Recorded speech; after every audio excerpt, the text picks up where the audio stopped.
Bah, welcome back hein.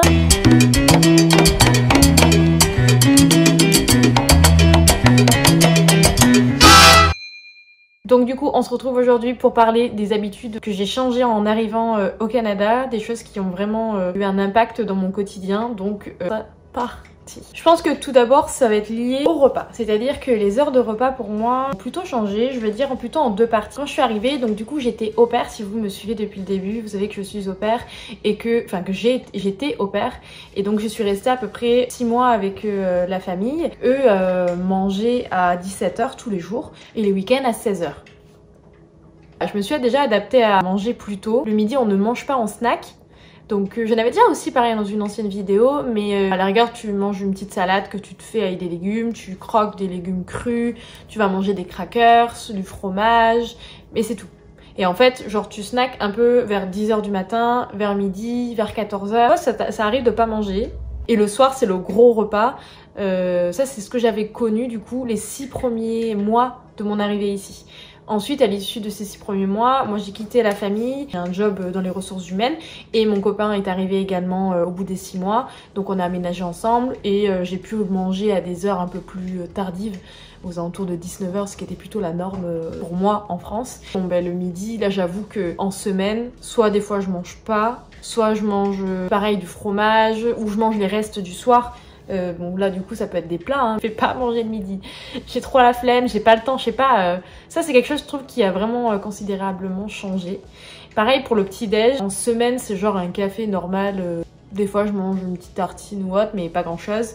Et par contre le week-end avec mon copain on se fait à chaque fois un bon petit déjeuner avec œufs, saucisses, haricots, bacon. Vraiment le bacon c'est la vie hein. J'ai appris ici du bon bacon.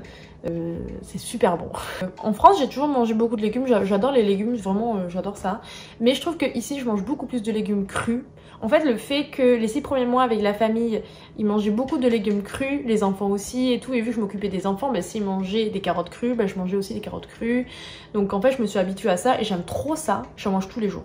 Genre le céleri cru, les carottes bien sûr, le chou blanc là, je kiffe. Ici je mange beaucoup de légumes crus.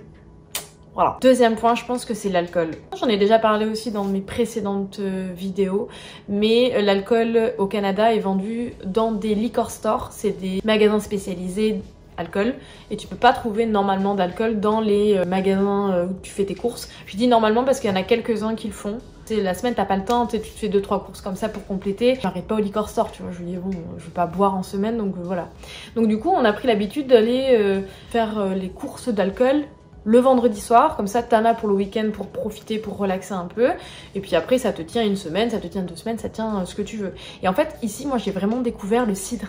Mais en France je connaissais le cidre bien sûr, mais j'en buvais pas, j'étais plus sur des bouteilles de vin rouge, ce que j'aime vraiment. Et en fait le cidre ici c'est trop bon, mais trop bon. C'est en petite canette comme ça et j'en ai tout le temps dans le frigo parce que c'est bon, je vais vraiment en boire. En semaine aussi, pour moi, je trouve que j'ai augmenté ma consommation d'alcool. Le problème aussi, c'est que j'aime trop le rouge. Du coup, quand je me prends une belle bouteille de rouge à 40 ou 50 $, même 80 $, ça fait beaucoup, hein. La bouteille, le problème, c'est que je suis toute seule à la boire. Du coup, bah, je la finis pas. Je vais pas m'enquiller la bouteille le mardi soir, toute seule, tu vois. Et souvent, le lendemain, je reprends. Mais je vais pas en boire tous les jours du rouge. Donc souvent, je finis pas la bouteille. Et ça, c'est horrible parce que quand tu l'as payé cher, c'est un peu énervant. Je pense qu'au niveau de mon troisième point, c'est le recyclage. En fait, la conscience collective ici est vachement basée sur le recyclage. Nous, quand on est arrivé ici, qu'on a pris l'appartement au studio, on est arrivé, le propriétaire nous a dit bon ben voilà, là vous devez recycler. Gentiment, tu vois, c'était gentiment dit. Quand j'étais au pair avec la famille, je recyclais, mais c'était, elle me l'a dit genre fais attention, j'ai vu que tu avais mis ça dans le mauvais sens. Et j'avoue qu'en France, on recyclait, mais pas autant, c'est pas si clair. Mais moi j'avoue qu'avant c'était pas très clair dans ma tête qu'est-ce qu'il fallait recycler, est-ce que tout se recyclait, qu'est-ce qui allait dans la poubelle de je sais pas quoi, la couleur je sais pas quoi. Ici c'est très clair, t'as des bacs, c'est écrit, ça fait partie des mœurs carrément quoi. J'ai changé mes habitudes et je me suis mis vraiment au recyclage. Mon point suivant qui est une approche un peu plus locale. En France, on avait déjà, avec mon copain, une démarche un peu plus basée sur le bio, sur l'écologique. On faisait attention à ce qu'on consommait, à ce qu'on achetait, à pas trop acheter de plastique, à pas trop acheter des choses pas recyclables. Ici, on s'est vachement plus focalisé sur le local, consommer local, c'est-à-dire la viande, si on doit en consommer, on va l'acheter dans un endroit où on sait que c'est de la viande fermière, des fermes d'à côté, ou si on va prendre des légumes, on va essayer d'acheter des légumes locaux, hein, de Lille. Je pense que c'était un de mes goals d'ailleurs dans ma vie, de pouvoir avoir la chance, parce que ça coûte cher. Franchement, faut pas se leurrer. Je suis sûre que derrière votre écran, vous vous dites que c'est bien mignon de vouloir respecter l'environnement, mais que ça coûte aussi cher et qu'il faut avoir les moyens. Et je suis complètement d'accord du coup avec vous. Mais c'est un choix à faire. Nous, on l'a fait et j'en suis très contente. Je pense que 5e point, ça c'est ma mère qui m'a appris à... Envers les inconnus, bah, tu es méfiante, et toi-même, mais tu dois faire attention. Tu ne les connais pas, tu connais pas leurs intentions. Voilà, moi j'ai grandi comme ça. Je trouve vraiment que les inconnus, les gens ici en termes général, ont un fond bienveillant et gentil, profondément gentil. Petite anecdote.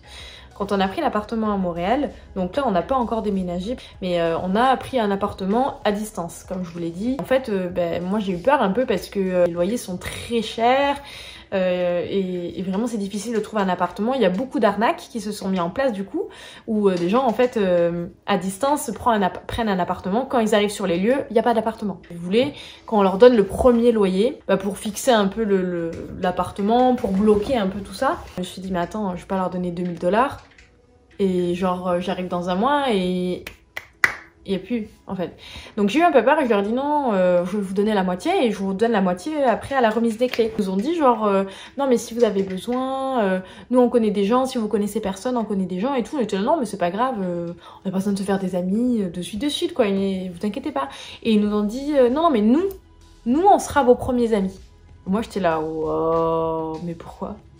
Mais pourquoi t'es trop sympa comme ça? La femme du proprio, elle m'a même dit écoute, je vais te faire toute une liste des choses hyper bien à faire autour de l'appart et tout. Même venir vous récupérer à l'aéroport et tout. Je sais pas, j'ai eu trop du mal. Je me suis dit mais pourquoi ils sont gentils comme ça? Il y a de l'arnaque, tu vois, il y a un lit sous roche, c'est pas possible. Et mais en fait, non. Ils sont juste hyper gentils, il n'y a pas de problème. L'appartement existe bien, ils sont juste gentils. Et pour le dernier point, je pense que vraiment mes habitudes ont changé sur les randonnées, à savoir qu'en France j'étais pas trop randonnée, j'étais là, aller marcher sur une montagne pour voir un lac, m'en fous quoi. Ici j'ai appris à randonner et j'aime trop ça, je trouve ça cool, ça fait du bien à l'esprit, je trouve que ça déstresse, ça fait du bien. Ici d'ailleurs il y a plein d'arbres et je trouve ça vraiment cool, j'ai vraiment redécouvert la nature. Et ça m'a fait trop du bien et je pense vraiment que ça c'est vraiment ancré maintenant. Les randonnées, je trouve c'est vraiment d'utilité publique. Ça fait vraiment du bien. Donc voilà pour toutes ces habitudes qui ont changé chez moi. J'en suis plutôt contente en fait d'avoir changé ces habitudes et d'avoir adopté ce nouveau pays. J'espère que je vais y rester un bon bout de temps. J'aime beaucoup le Canada. J'espère que d'ailleurs vous profitez à travers mes vidéos ou de mon Instagram d'ailleurs où je mets des photos, tout ça, de voyager à travers les photos. D'ailleurs je vous remets mon Instagram ici pour que vous puissiez y voir, je mets vraiment mon quotidien et j'espère que vous aussi vous profitez à travers ça. Je vous fais de gros bisous, je vous dis à la semaine prochaine, à dimanche prochain, prenez soin de vous, je vous fais de gros bisous. Ciao!